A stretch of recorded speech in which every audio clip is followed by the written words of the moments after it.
اللہ رسول اللہ، سب سے پہلے تو ہم نے یہ دیکھنا ہے کہ جو حدیث کرتاس ہے اس کی حیثیت کیا ہے. یعنی یہ جو جس کتاب کی جس روایت میں یہ واقعہ بیان ہوا ہے تو یہ بالاتفاق یہ خبر واحد ہے. خبر واحد ہے. خبر واحد ہے. خبر واحد بھی بتا دیں کسے کہتے ہیں ذرا. خبر واحد اس روایت کو کہتے ہیں جسے ایک آدھ یا دو راوی روایت کرتے ہیں. ٹھیک ہے. تو اب یہ ایک اتنا بڑا واقعہ ہے کہ جو اتنے زیادہ صحابہ کرام وہاں پر موجود ہیں اور یہ اتنا بڑا معاملات ہو رہے ہیں تو اس کو روایت جو ہے نا وہ اتنی بڑی تعداد میں نہیں کیا جا رہا. آج خود پہلا تو اس پر یہ کویسچن کے بعد اجازت دی کہ اب آپ چلے جائیں یہاں سے. ٹھیک ہے. ناراضگی ظاہر کی تو وہ کیا تھا؟ نہیں دیکھیں اس میں بہت ساری دفعہ بچے گھر میں شور کر رہے ہوتے ہیں، یہ بچوں کے معاملات ہوتے ہیں. مثال دے رہا ہوں میں. حضرت تعویل ہو رہی ہے آپ تو ظاہر ہے کہ جب آپ قرآن کے مقابلے میں ایک حدیث کو لے کر آئیں گے تو ہم تعویل کریں گے. بے شک صحیح. پہلے تو سب سے بڑی بات میں نے بتا دی کہ ابن شہاب زہری کا جو نام کیریکٹر ہے اس کی وجہ سے یہ حدیث فارغ، یہ روایت ہی ختم ہو گئی.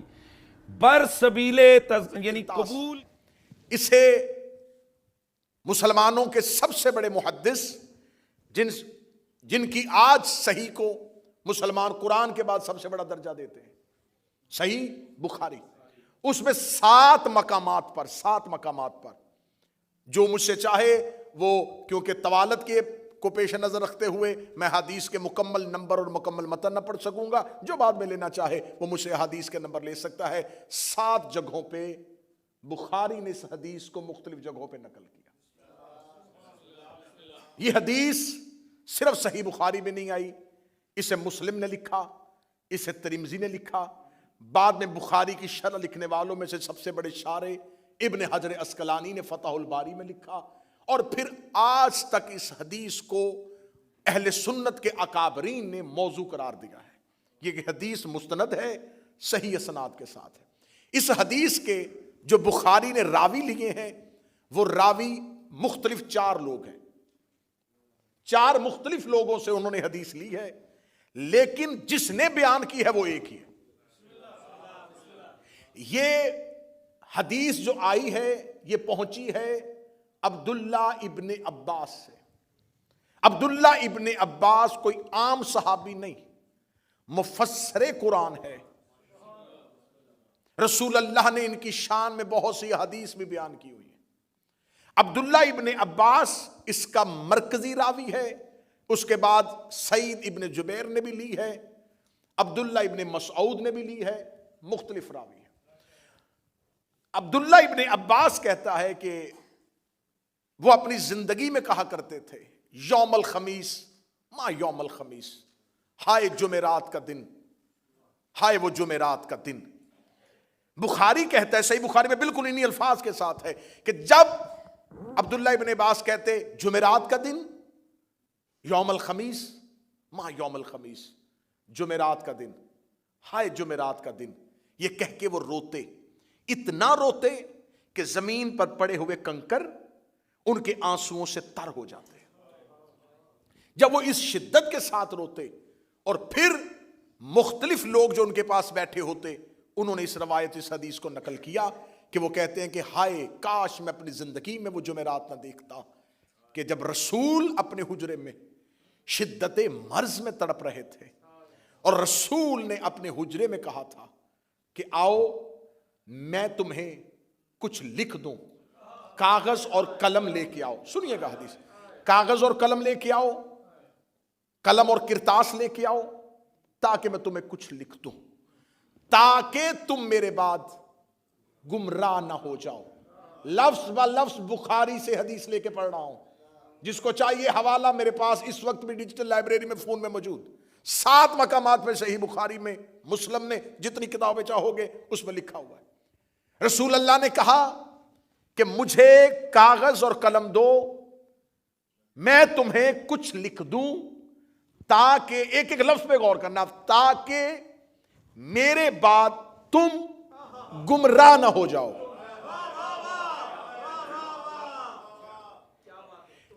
عبداللہ ابن عباس کہتا ہے کہ جو ہی رسول نے یہ لفظ کہا تو حجرے میں جو موجود لوگ تھے ان میں اختلاف پیدا ہو گیا. میں نے کل کی مجلس میں کہا تھا اختلاف نبی کی زندگی میں ہوا. اختلاف یہ لفظ ہیں